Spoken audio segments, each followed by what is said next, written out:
on est parti pour la troisième et dernière période de la grande team.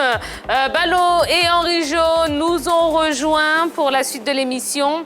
Petite information, Montpellier-Lyon, match est terminé avec une belle victoire de Montpellier. Oui, 2-1 avec un doublé de Savanier et puis Memphis Depay qui a réduit le score.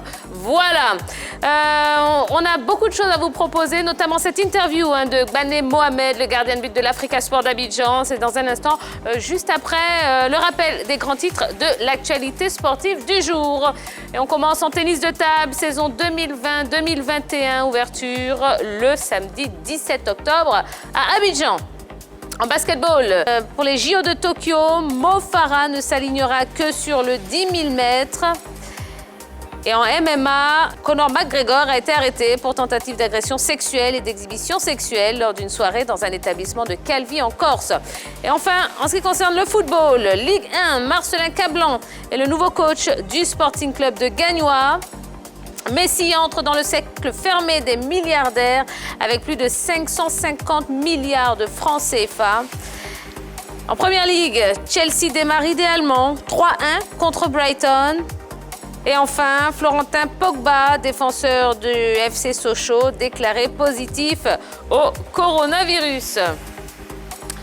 On va maintenant passer à cette belle rencontre avec Gbane Mohamed, le gardien de but de l'Africa Sport d'Abidjan, qui s'est livré à quelques confidences.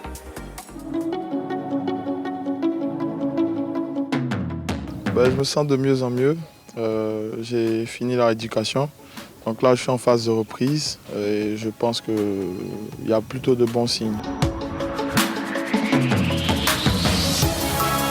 Ma rééducation, c'était plus du renforcement musculaire et puis tout ce qui est attrait à physiothérapie, électrothérapie, rééducation fonctionnelle, renforcement musculaire. Maintenant, là, je suis en phase de reprise spécifique, entraînement gardien de but. Donc je suis avec le coach qui a un programme qui est bien ficelé. On travaille petit à petit pour arriver à un certain stade où je pourrais recommencer à jouer. Pour moi, personnellement, ça m'a plus aidé parce qu'il n'y avait pas de compétition. Mon équipe était en difficulté. Je vais dire heureusement, la Covid a mis un terme au championnat. Donc j'ai eu le temps de me soigner, de faire mes soins, de revenir petit à petit. Là, je ne suis pas pressé. On n'a pas encore les dates de reprise. Donc on y va doucement pour que le corps se habitue à certains modes d'entraînement et qu'ensuite on puisse être prêt pour la compétition. Non, pas du tout. Je pense que c'est important d'avoir de la concurrence. Voilà, c'est important d'avoir de la concurrence. Et puis par rapport à l'Africa, rien n'est encore défini parce qu'il faut déjà que je renouvelle mon contrat. Mais je veux dire que parce que je reviens de blessure, c'est important d'avoir moins de pression. C'est vrai, un nouveau challenge, ça serait intéressant, mais c'est un peu risqué. Donc je préfère reprendre avec l'Africa, mais pour moi, la concurrence, ça ne me dérangerait pas. Et puis, celui qui sera le meilleur sera... Et qu'est-ce que vous retenez de cette interview de Gbane Mohamed? Ballot? Oui, déjà, je retiens qu'il n'a pas peur de perdre sa place de titulaire, ce qui prouve qu'il a quand même une grande confiance en lui. Et c'est quelqu'un de lucide, qui est quelqu'un de très intelligent quand on voit donc sa réaction, limpide, lucide, et c'est ce qu'on demande. Henri Jo? Je suis très heureux de le voir déjà en phase de reprise depuis cette blessure. On l'avait reçu ici. Vraiment, c'est quelqu'un que moi, c'est un gardien aujourd'hui que moi, je dirais, j'aime bien regarder à jouer. Et je suis très, très heureux de voir que, jusqu'à présent, actuellement, Gbane peut reprendre la compétition. D'accord. On l'avait reçu sur le plateau de la grande team. Il avait déclaré avoir plusieurs propositions. Est-ce que finalement, cette blessure n'a pas un peu gâché son mercato? Oui, on va dire plus ou moins. On va dire plus ou moins. Les blessures sont toujours pas bonnes pour tous les athlètes. Et donc, lui, il était dans un bel élan. C'était un bel athlète, un garçon très intelligent, très lucide, qui a un très bon niveau de langue. C'est toujours agréable de l'écouter parce qu'il dit des choses extrêmement sensées. Regardez la sagesse avec laquelle il parle de rester à l'Africa pour retrouver toute la plénitude de ses moyens avant de tenter notre aventure. Parce que dans l'Africa, il est bien encadré, il est bien en place. C'est magnifique d'entendre ce garçon-là parler de la sorte. Et puis oui, effectivement, les blessures l'ont un peu bloqué. Lui qui avait été tellement bon dans le fameux derby de la 11e journée, c'est bien ça, monsieur, dans le match face à la SEC Mimosa, il avait été l'un des meilleurs de l'Africa sur cette rencontre. Et d'ailleurs, c'est l'une des stars de notre football local, hein, avec Sissa Abdul Karim, le portier de la SEC Mimosa. Lui, c'est quasiment les deux stars de notre football local. En plus, il est l'un des deux représentants des joueurs au niveau de l'AFI, l'Association des footballeurs. Donc, c'est un garçon qui a un bagage énorme, en plus d'être un excellent gardien, un bon portier, qui est bon dans les appuis, qui est bon dans la relance, qui est bon dans la détente. En plus de cela, il a une très belle tête. Et en tout cas, c'est dommage quand même qu'il ait été blessé aussi longtemps. Une tête bien faite. Une tête bien faite et bien remplie aussi. Une tête bien faite. Ouais, et bien remplie aussi. D'accord. Voilà, bien remplie. Très bien. Oui, Jean-Philippe. C'est un leader naturel.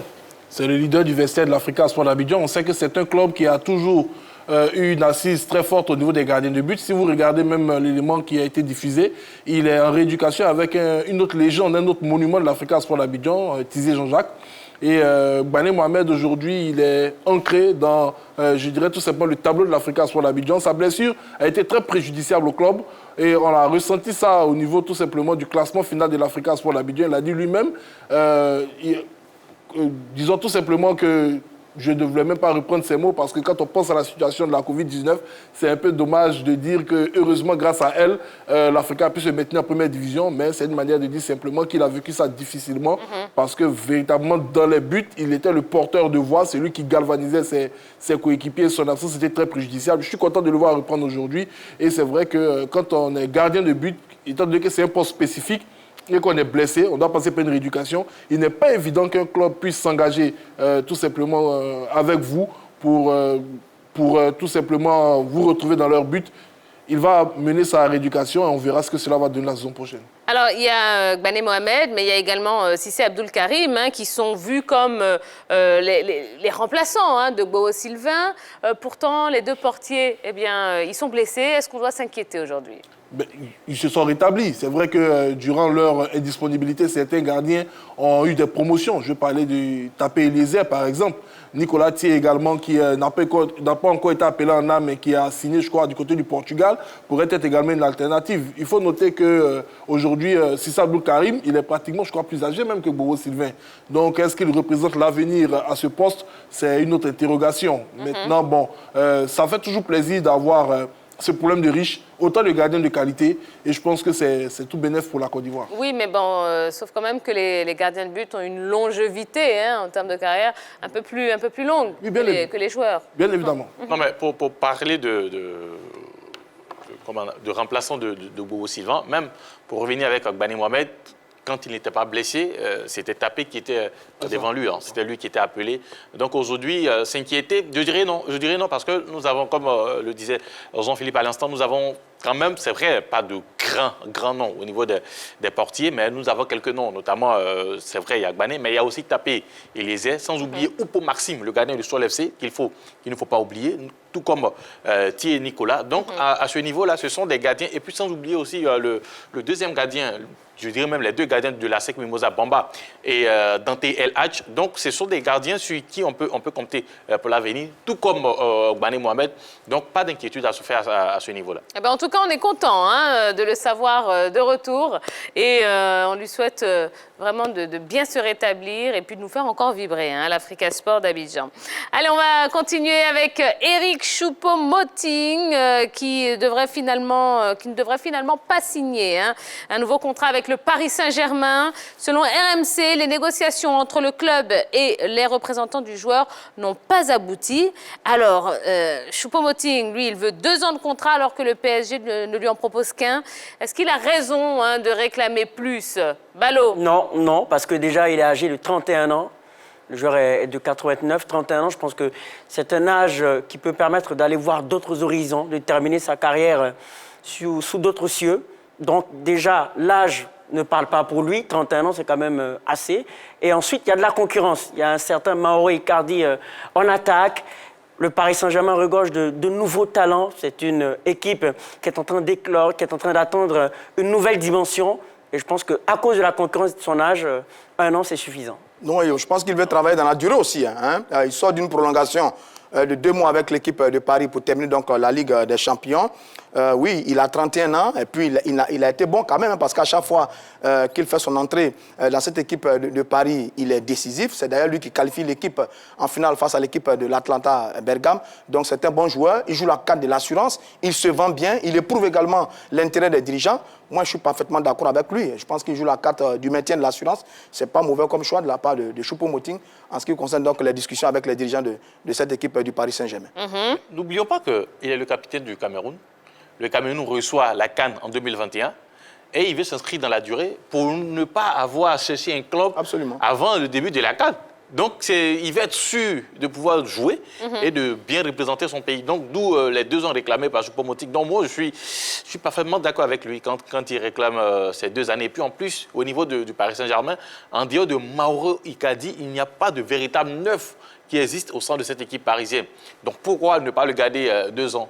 Je sais pas. Oui, mais bon, après, signer 2 ans, c'est bien beau, hein, mais est-ce qu'il ne faudrait pas... Enfin, c'est plus compliqué aussi de garder sa place de titulaire. Hein, non, il ne vient pas là en tant que titulaire. Hein. Tout le monde sait que Choupo-Moting, depuis son arrivée au Paris Saint-Germain, il ne venait pas en tant que titulaire. Il venait en tant que suppléant, en tant que double de l'attaquant titulaire. Donc voilà, il n'y a pas de problème à se faire sur ce niveau. Je pense que quand on travaille, on recherche d'abord également la sécurité de l'emploi. Et Choupo-Moting a raison. Il ne va pas rester à signer 2 mois, 1 an de prolongation. Au bout de 6 mois, avec ses représentants venus se retrouver à la table des négociations pour parler encore avec le PSG. Voilà, c'est comme si aujourd'hui le Paris Saint-Germain ne lui reconnaissait pas un soupçon de talent ou une capacité à rester quand même sur une certaine durée au sein de cette équipe. 31 ans, contrairement à ce que Ballot a dit, je trouve que c'est encore jeune. Pour un joueur de très haut niveau, 31 ans, c'est très jeune. À partir de 30-31 ans, on ne négocie pas un an de contrat en prolongation. Ce sont des événements qui arrivent quand on a 36 ans et qu'on estime qu'on est en capacité de pouvoir... finalement, partir, ça serait la meilleure solution pour lui.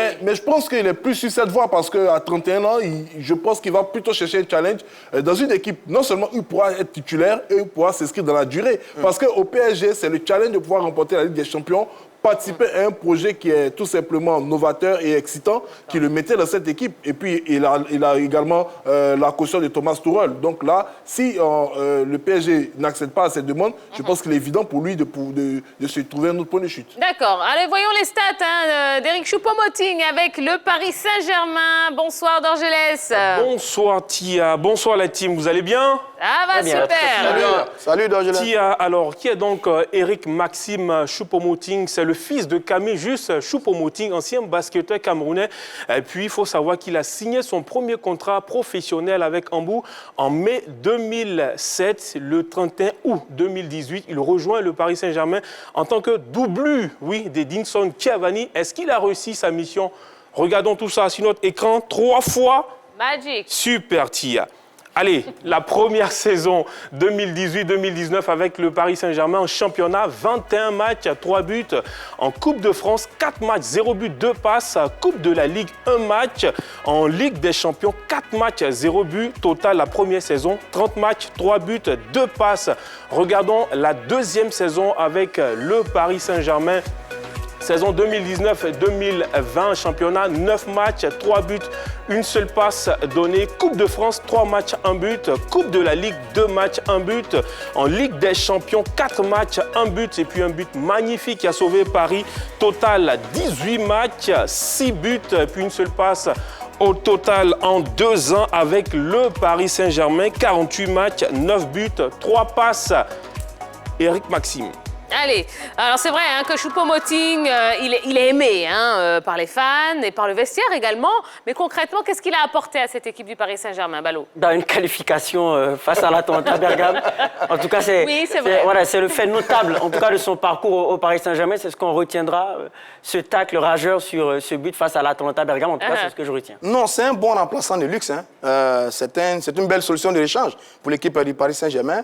Il arrive en 2018, il fait 48 matchs, 21 titularisations, 9 buts, 3 passes décisives. C'est pas mal. C'est un garçon sur lequel on peut à tout moment compter. Il est combatif, il est enthousiaste.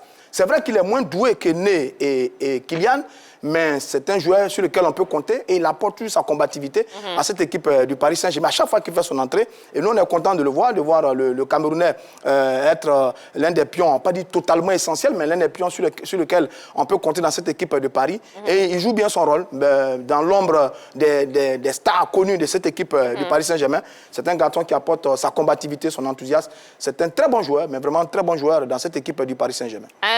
Dernière question, après Paris, est-ce qu'il pourra trouver un club sans souci, à votre avis, Jean-Philippe? Pour répondre de manière triviale, oui. C'est un garçon qui a évolué au haut niveau. Il a avec lui l'expérience. Il a l'expérience des grands clubs. Il a l'expérience et le vécu des grands vestiaires. Donc, je ne vois pas quel club pourrait se priver tout simplement d'un tel atout. Et je pense tout simplement qu'avec l'envie de se relancer, il n'aura pas véritablement de problème pour cela. La preuve, déjà, avec le PSG, il est prêt à plier barrage si le club n'accède pas à ses demandes. Mais il est parfois inconstant quand même. Il faut remarquer que très souvent, il est très brillant en termes, sur certains matchs, il y a des résultats, mais parfois il est capable de flop terribles. Bon, ça aussi, c'est l'un de ses défauts. Mais enfin, bref, dans l'ensemble, je pense qu'il n'a pas totalement déçu quand même. Avec cette équipe de Paris, à son arrivée, il avait été très bon. Progressivement, il a perdu un peu sa place avec tous les joueurs qu'il y a dans cette attaque de Paris. Mais bon, il a de la qualité, il a de la ressource pour pouvoir se maintenir dans sa position de solution de rechange dans cette équipe de Paris Saint-Germain. Il y a Marseille qui cherche un attaquant de pointe. Peut-être il pourra rebondir là-bas. Marseille. Oh, là, ce serait une sacrée... Mais ça existe. Il faudra de l'audace quand même. Même si ça a déjà été fait. Allez, rapidement, Valo. Thiers pourra trouver un club parce que c'est quelqu'un qui a évolué dans de bons clubs, quand même, Schalke 04, Hambourg. Et c'est quelqu'un qui a le profil. Ouais, Stoke City. D'autant plus qu'il a le profil pour la Première Ligue. Assez physique, assez élancé, qui pourra donc s'adonner véritablement dans certains duels. Et tout à l'heure, je le disais, 31 ans, c'est un âge où on s'achemine vers la fin de carrière. Donc c'est quand même beaucoup. Eh bien, ça y est, c'est déjà la fin de la grande team. On espère que vous avez passé un bon moment. Merci la team. Vous avez été au top, comme d'habitude. Merci à vous, amis téléspectateurs, parce que vous êtes extraordinaires. Merci pour tous vos messages. Merci pour cette belle interactivité qu'on vit avec vous du lundi au vendredi de 20h30 à 22h sur la 3. Eh bien, on va se retrouver demain à la même heure, au même endroit. On va se reposer un tout petit peu et puis on vous promet qu'on reviendra encore très en forme avec un maximum d'infos sportives, rien que pour vous. Allez, rendez-vous demain à 20h30 sur la 3. Bisous, bisous, bonne soirée. Bye bye.